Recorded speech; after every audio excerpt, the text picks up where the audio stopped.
And this is nothing new in Malignaggi fights in terms of his early excellence. It's those middle rounds where he sometimes takes some rounds off and the other guy creeps into the fight. Diaz doesn't have that problem. He's consistent. Left hand by Diaz. There's a glancing blow. Crowd reacts as if it was more than that. What Diaz should be doing, every time Malignaggi misses with a punch, he should seize that opportunity to counterpunch at that time.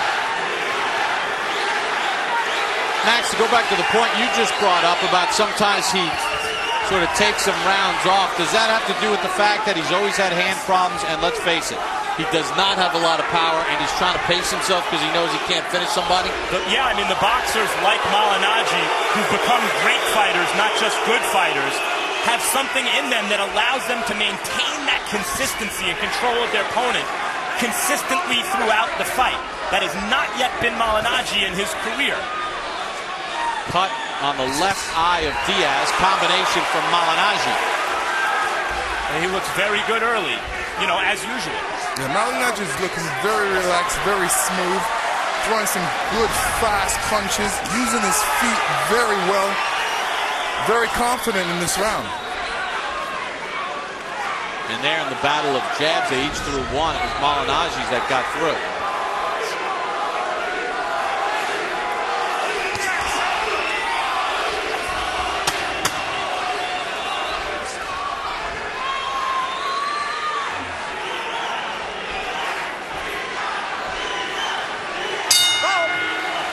Malignaggi waits out the end of the round.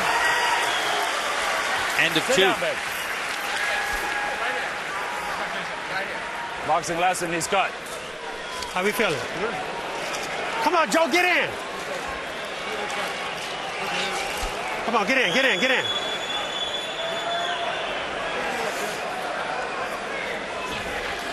Juan, you got to use your jab, okay? Oh, I got it. Here. You got to use your jab, okay? Look. You got to the headbutt. You got to use your jab, but you got to get close to this guy, okay? You let him run too much now. Look, you got to cut him off. Chad. Deep breath. Deep breath. Easy night. Let's not do extras. Okay? You good? Deep breath. Referee Gino Rodriguez confirmed with me that the cut on the left eye of Juan Diaz was from a punch. No, I'm interested to see how those first two rounds were scored because they were clearly Malignaggi rounds. But it's not like Diaz didn't land anything at all. And if you have a judge who's bending over backwards to give a certain guy a round, potentially, from decisions we've seen recently, scorecards, someone could give one of those rounds to Diaz. I'm very curious to see if anyone did because Malignaggi won both those first two rounds. Well, you saw Harold Letterman's scorecard pop up there. He gave the first two rounds to Malignaggi. Harold knows how to score a fight. I thought he won the first two.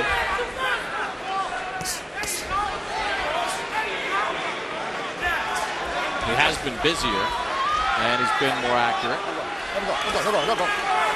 And as we mentioned, neither guy really hits hard. I wouldn't say that either one are landing really damaging blows, but Malignaggi has landed more clean shots. And hooks to the body, uppercut from Malignaggi, then Diaz lands another left and a right hand on top of it. There, Diaz had a good series. Yeah, Diaz seized the opportunity. He was close to Malignaggi, and he realized that he needed to throw some punches, and he threw some great combinations right there. He lured Malignaggi into his kind of fight. You saw at the end of the second round, Malignaggi was standing flat-footed, egging Diaz on to come inside, and Diaz accommodated him there.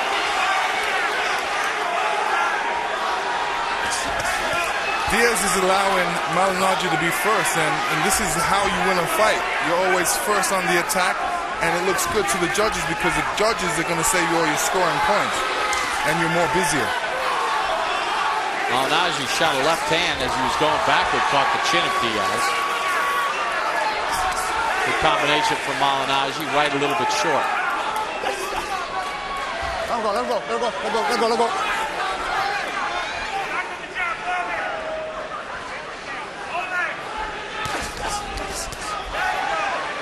Punch blocked by Diaz. Malignaggi hooked to the body. 2 to 3 got through there.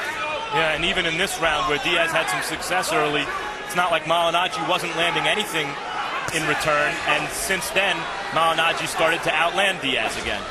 According to the CompuBox numbers, he's outlanded him 16-8 so far in the round, Malignaggi has.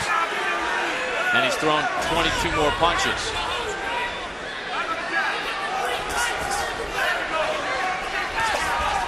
It's going to be an interesting round as far as the scores when you look at it, because there was that great moment for Diaz in the middle, but you can't discount what Malignaggi's done on either side of it.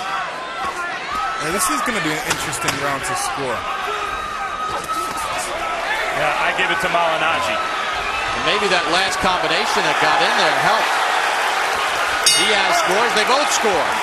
That's why it's always important to score that, to fight that last 30 seconds. Because it leaves an impression on the judge's mind. And it's possible I spoke too soon. You got to stay close to this man. You got the water. Water. Okay. Now listen, you see what your jab is doing for you? You got to keep the jab going at this man all the time.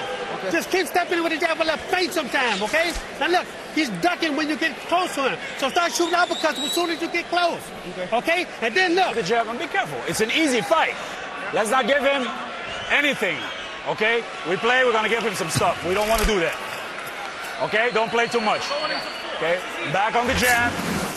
And here's the last seconds of that round, where Diaz catches Malignaggi with a couple flares of punches, two left hands there. Could that have been enough to win that round?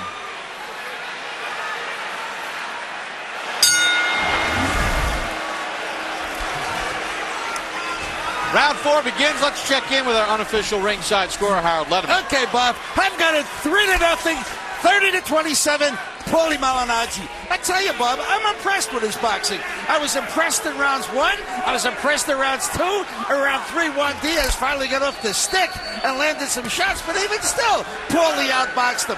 Paulie Malignaggi is keeping his distance beautifully. Juan Diaz can't reach him from that distance. Juan has got to get in close to score. Paulie staying away, landing the up jab, landing nice combinations, and every so often dropping a straight right on him. 3-0, Malignaggi.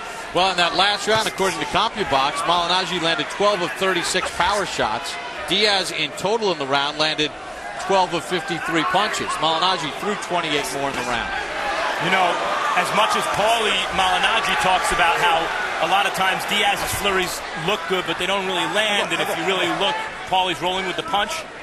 The same thing can be said for Diaz. A lot of times, Paulie's combinations look good, and when you see them in slow motion, he's really not landing anything flush. I think the third round was not easy to score. I agree with Harold, however.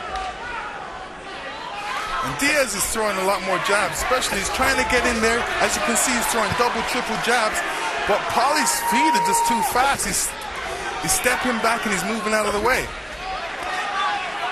Diaz smothered that little hook to the body before Malignaggi could get extension on it.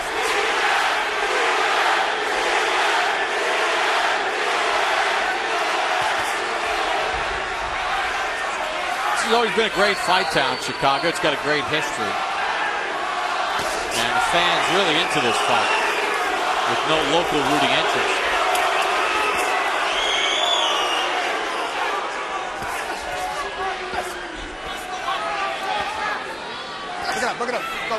You're looking at two good world-class fighters here. So far, some of the difference, not only Malignaggi's boxing skill, his size. Malignaggi's a real junior welterweight, and Diaz is really a lightweight coming up to junior welter. Malignaggi looks like the bigger, longer fighter to me.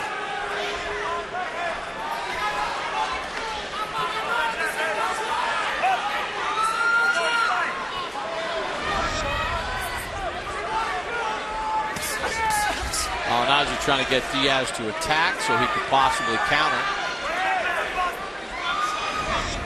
Those numbers hold up. It would be the first time that Diaz outlanded Malignaggi in a round to this point.